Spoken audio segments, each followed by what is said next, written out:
Desde este momento entonces la clase está siendo grabada, muchachos, y nos vamos entonces con lo que estábamos hablando. Recordar que esto es de la clase anterior, ¿ya? Estuvimos hablando de esto, de las evidencias de la evolución. Alcanzamos a hablar acerca de esta línea de tiempo evolutivo, de cómo habían cambiado los organismos. Dimos una introducción simplemente, ¿ya? Y después yo les dije cómo nosotros sabíamos que esto había ocurrido, y era por la evidencia, porque la evolución suma un conjunto gigantesco de evidencias, y dentro de esas evidencias el registro fósil es una de las más importantes. Hablamos de qué era el registro fósil, eh, dijimos que habían rasgos derivados y rasgos ancestrales, explicamos los rasgos derivados como aquellos que aparecían rápido, y los ancestrales eran aquellos que venían desde hace mucho tiempo.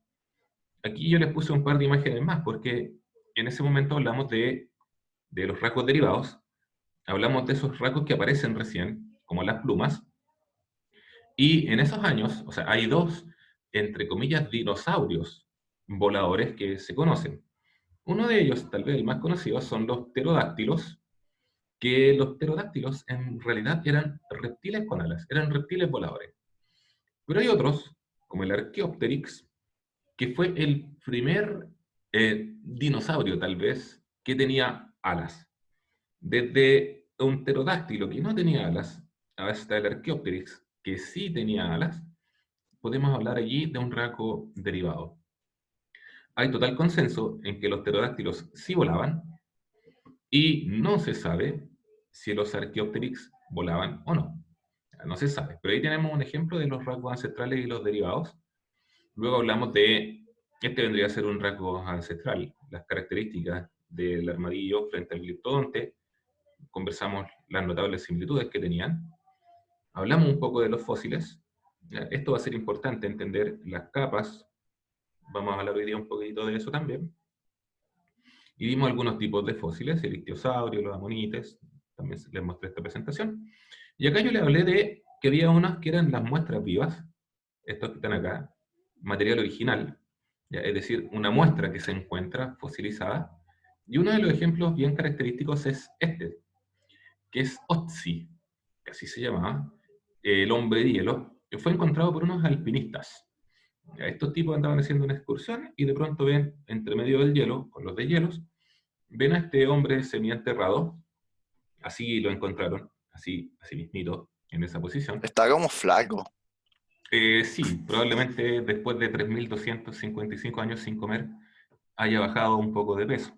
Y si sumamos los 2.000 años más después de Cristo, entonces claro, tienes acá una muestra orgánica, congelada, muy bien preservada, de un humano de hace 5.000 años. Entonces después llegaron obviamente los investigadores, lo sacaron, le hicieron exámenes, le sacaron muestras con escáner, vieron su contenido gástrico. Por ahí cerca estaba la ropa de él también. Encontraron el ropaje con el que andaba trayendo, las flechas, Mejor dicho, los cueros. los cueros, exactamente, era de la edad de bronce, Cueros finos. y fue asesinado de un flechazo. ¿Ya? Él probablemente se metió en terrenos donde no debía, y miembros de otra tribu simplemente le dispararon y lo Travieso. mataron. Claro, lo mataron. Entonces ahí tienes. Ahora, hasta aquí habíamos llegado nosotros, hasta la datación de fósiles. Y esto había quedado un poco en ciernes de explicarlo un poco mejor. Y yo hoy día les hice una mini presentación donde se habla acerca de la datación de fósiles, porque es un tema interesante en donde se aplica también conocimientos de otras áreas. Biología muchas veces depende de otras áreas, y en este caso la datación de fósiles es una de esas, uno de esos momentos. ¿Ya? Entonces, vamos a ver cómo funciona esto de la datación de fósiles, y para eso tengo acá la presentación, se la muestro de inmediato.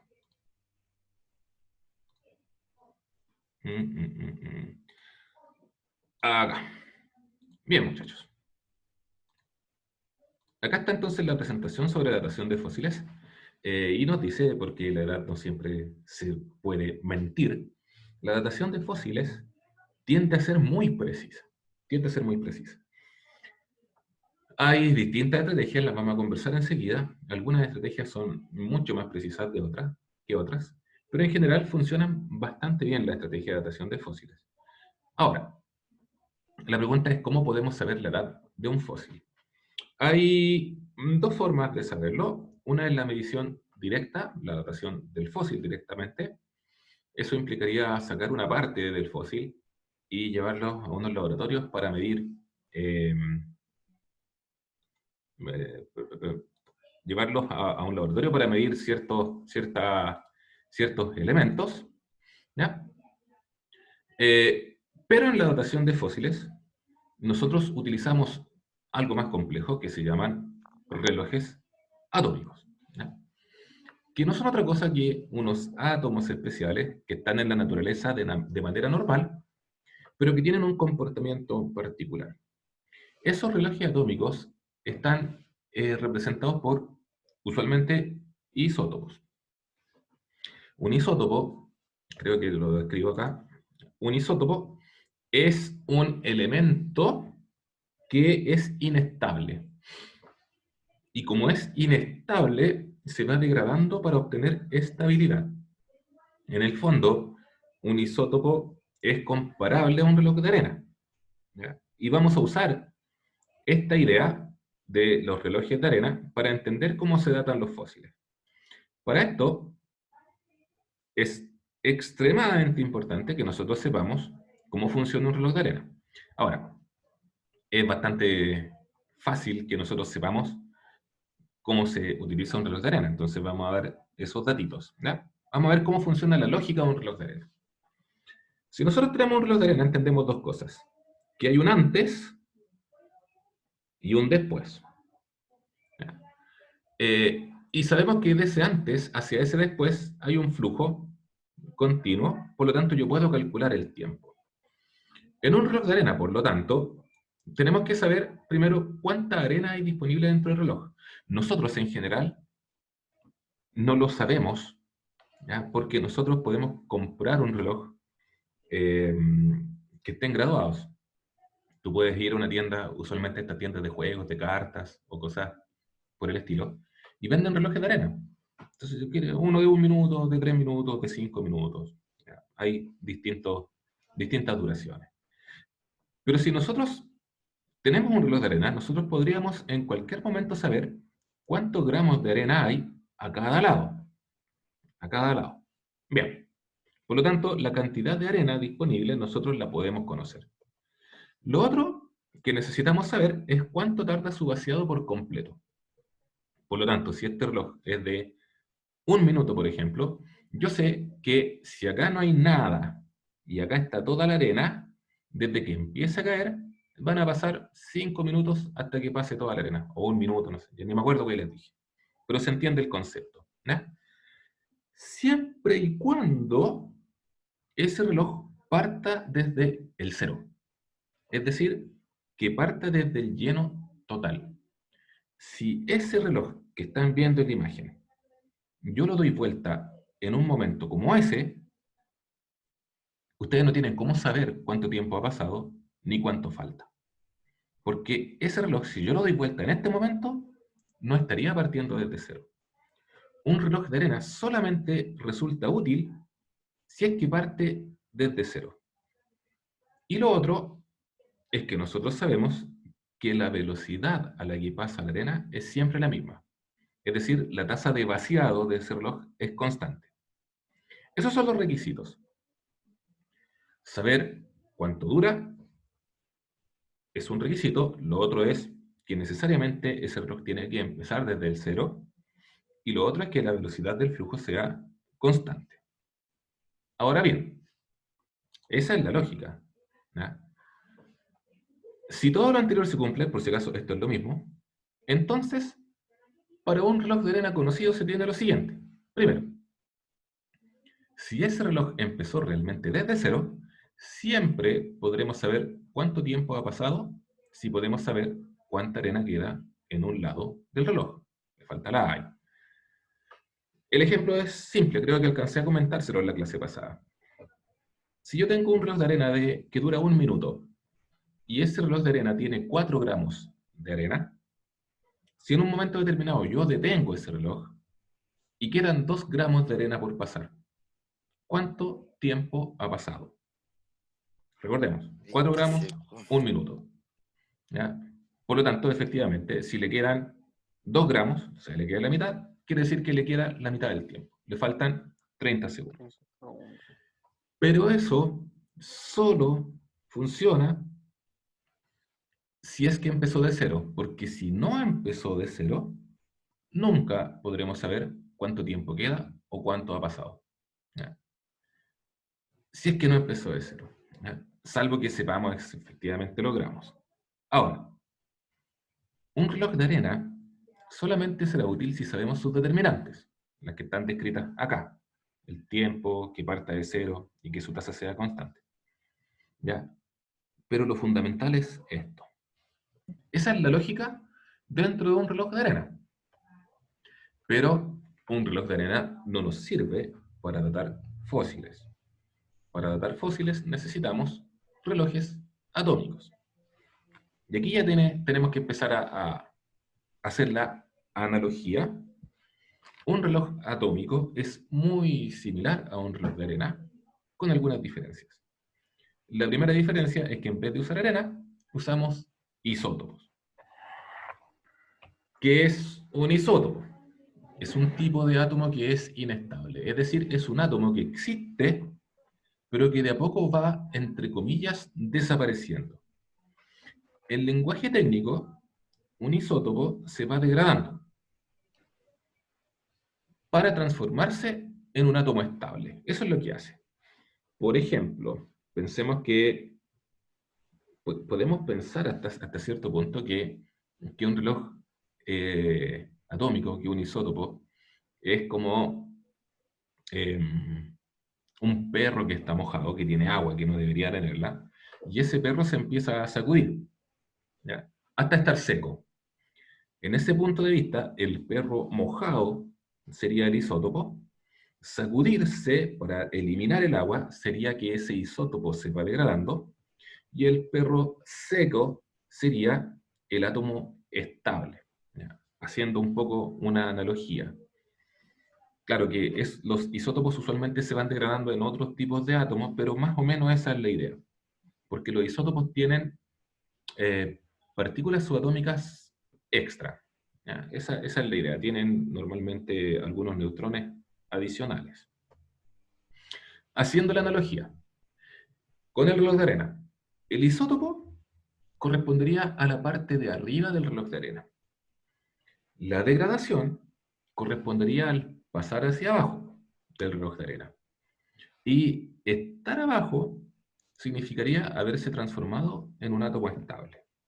Esa es la analogía.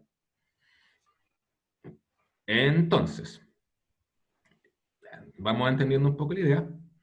Claro que hay algunas diferencias entre los isótopos y la arena. Primero, la arena puede pasar por completo de un lado a otro. Esa es una diferencia importante. Tú partes con un 100% de la arena arriba del reloj y terminas con un 100% de la arena abajo del reloj. En los isótopos, eso no ocurre, porque los isótopos no desaparecen por completo. No desaparecen por completo. Tienen permanencia. ¿Cómo? Para entender esto, imaginemos la siguiente situación. Tienen una hoja de papel, ¿ya? Una hoja entera. Y la degradación de la hoja será romperla en dos. Entonces, tú tienes una hoja, la rompiste en dos, luego, lo que te quedó de las hojas, lo vuelves a romper en dos, lo vuelves a romper en dos, lo vuelves a romper en dos. Y así, ad infinitum, la hoja nunca va a desaparecer. El mismo concepto que pasa con los isótopos. Se van degradando, pero nunca desaparecen. Es fácil ver cuando un reloj de arena se queda sin arena en una de sus campanas. ¿Qué pasa entonces con los isótopos si nunca se vacían por completo? Bueno, el isótopo va a ser permanente. ¿Cuándo dejo de contar entonces?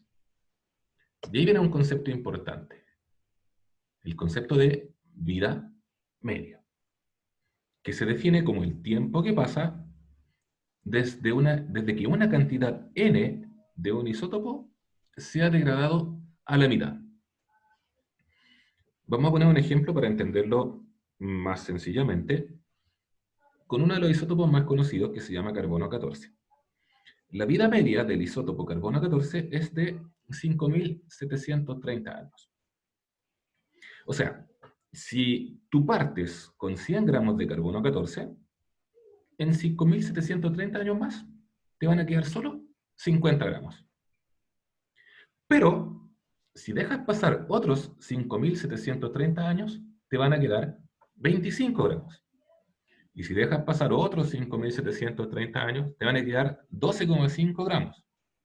Y dejas pasar otro y te quedan 6,25 y 3,125 y así.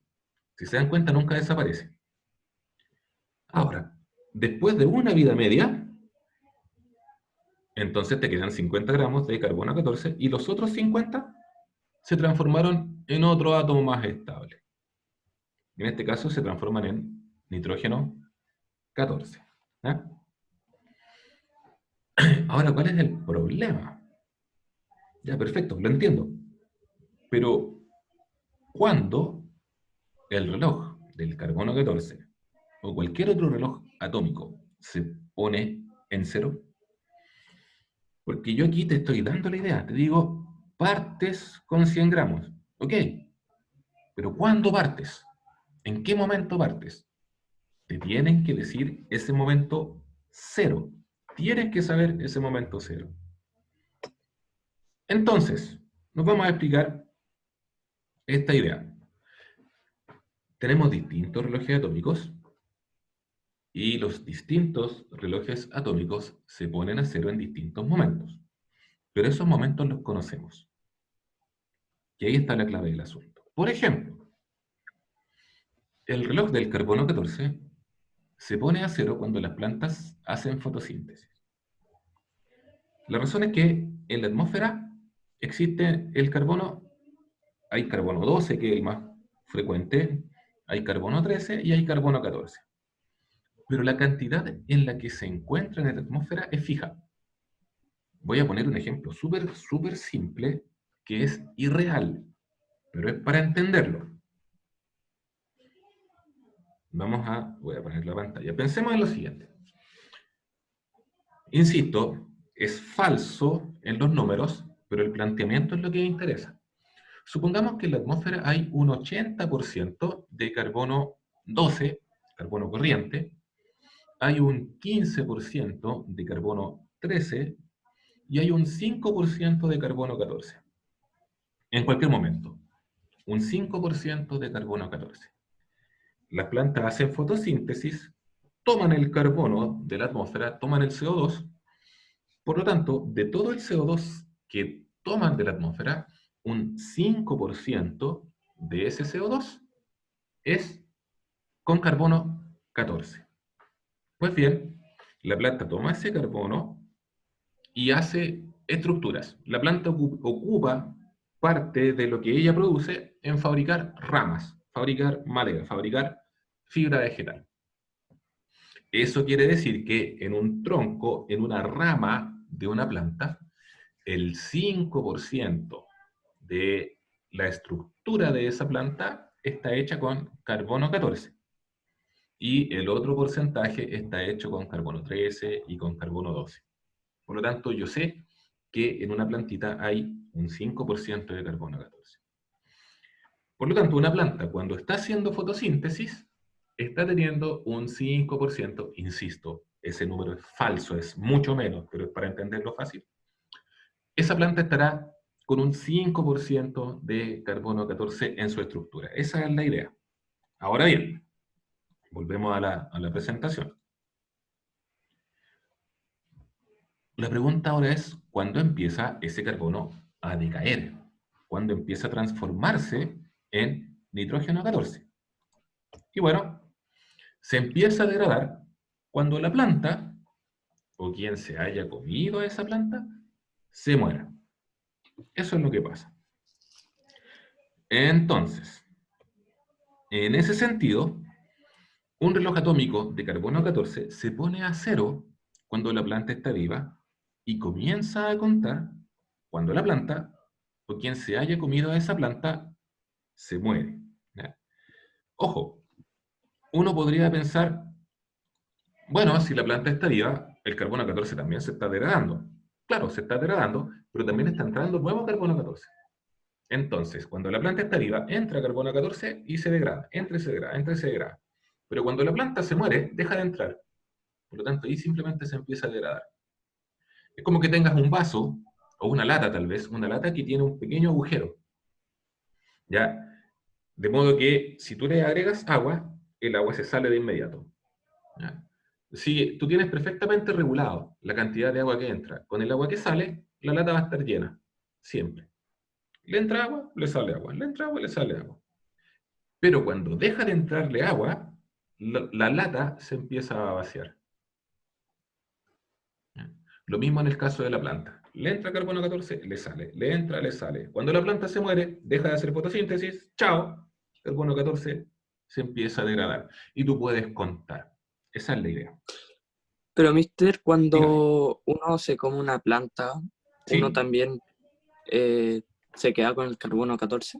De hecho, sí. De hecho, sí. Te quedas con el carbono 14. Y de hecho, esa momia que nosotros estamos viendo recién, Otzi, ¿ya? Comía.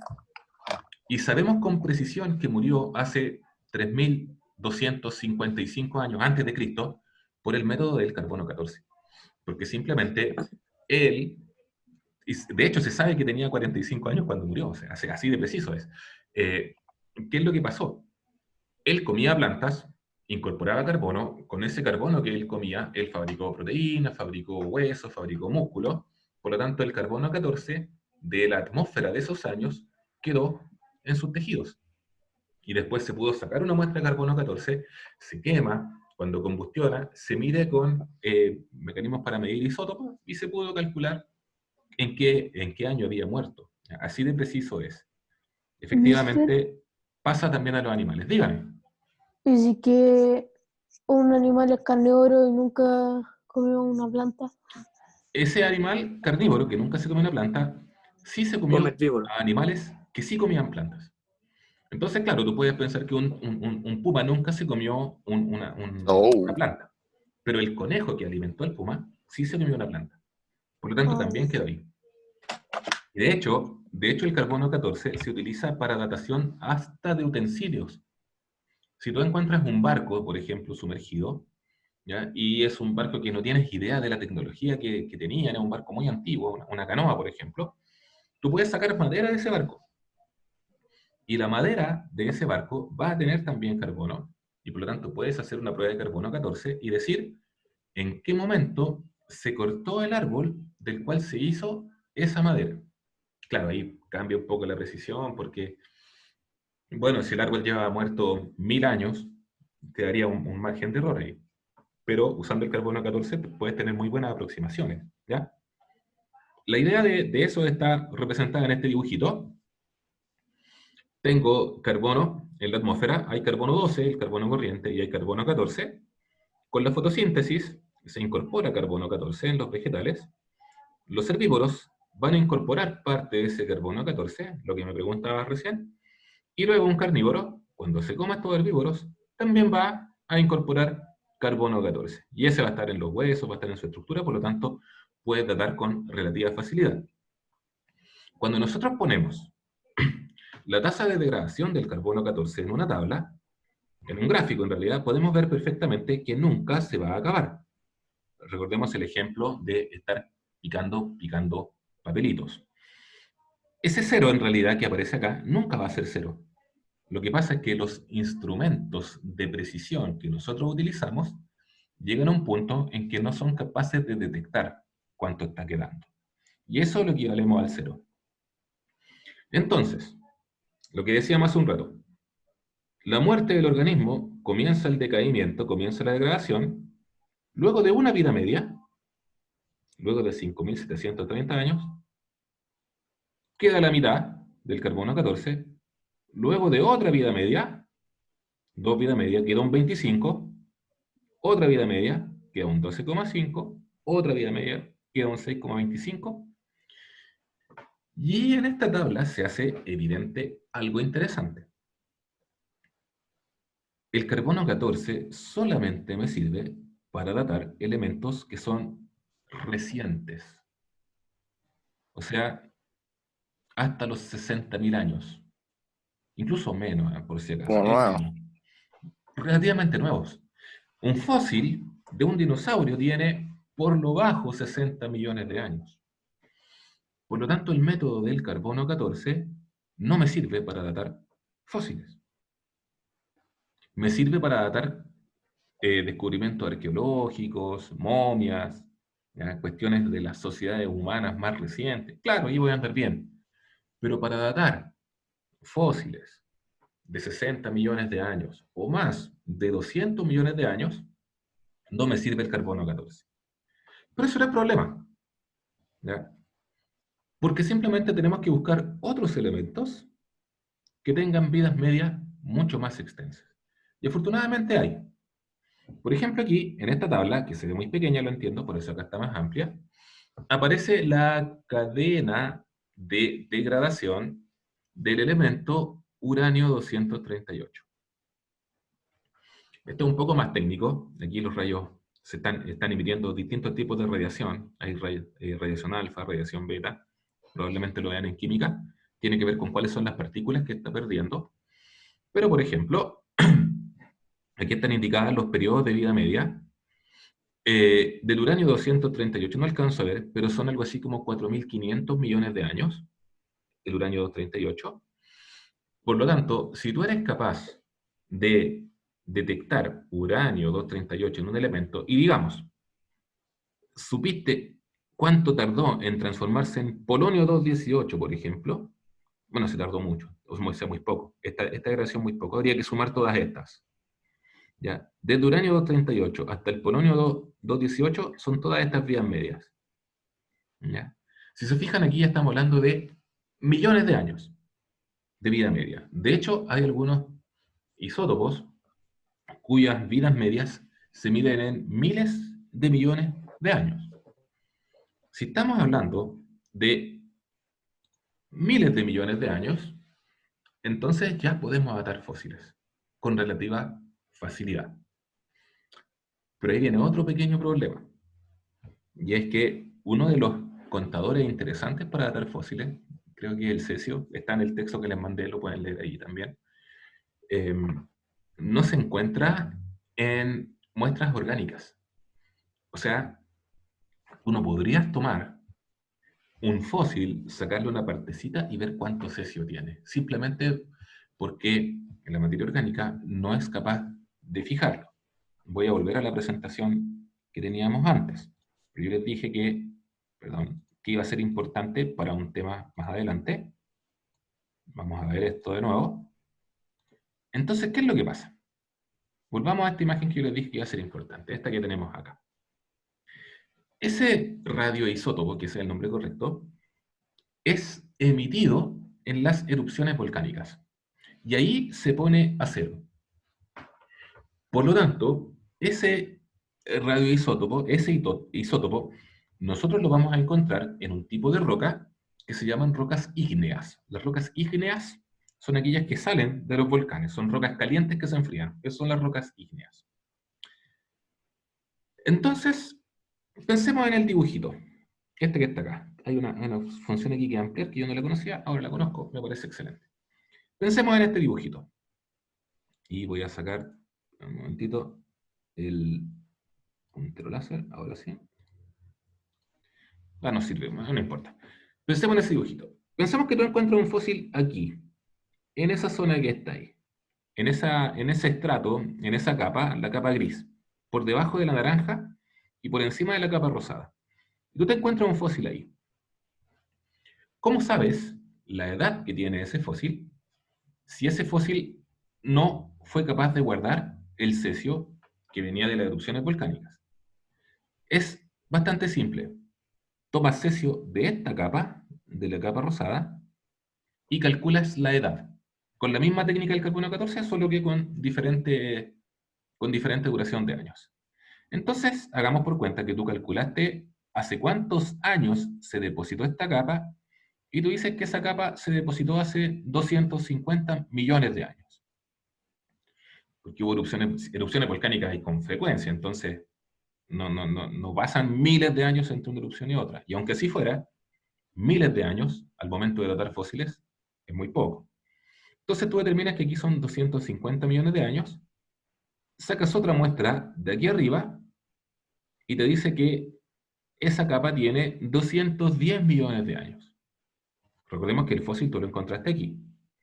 Por lo tanto, ¿qué edad tiene ese fósil? Entre 210 y 240 millones de años. Ya te da un margen. Ahora, si eres capaz de encontrar cesio justo en esa capa, entonces tienes una mayor posibilidad de andar bastante más cerca en la edad que tiene ese fósil. ¿eh? Sabemos que los fósiles tienen esa edad porque sabemos que los relojes atómicos no mienten. Sabemos cómo funcionan. Y bueno, nosotros hicimos en esta clase simplemente un pequeño barniz de cómo funciona la datación de fósiles. Recuerde el texto que está también para que lo puedan leer, hace solamente referencia a la datación de fósiles. Con eso, y vuelvo a la... Perdón, se me olvida esto. Y vuelvo a la diapositiva esta. Con escape se sale. Teníamos esto. Aquí, claro, aquí está el uranio 238, vida media de 4.500 millones de años. Eso quiere decir que después de 4.500 millones de años, la mitad del uranio 238 se habrá transformado en plomo 206. No tenemos tanto tiempo. Por lo tanto, nosotros podemos calcular que si se demora 4.500 millones de años en degradarse la mitad, bueno, un 10% se degradará en X cantidad de años. Esa es la idea que subyace dentro de esto. Bien, muchachos.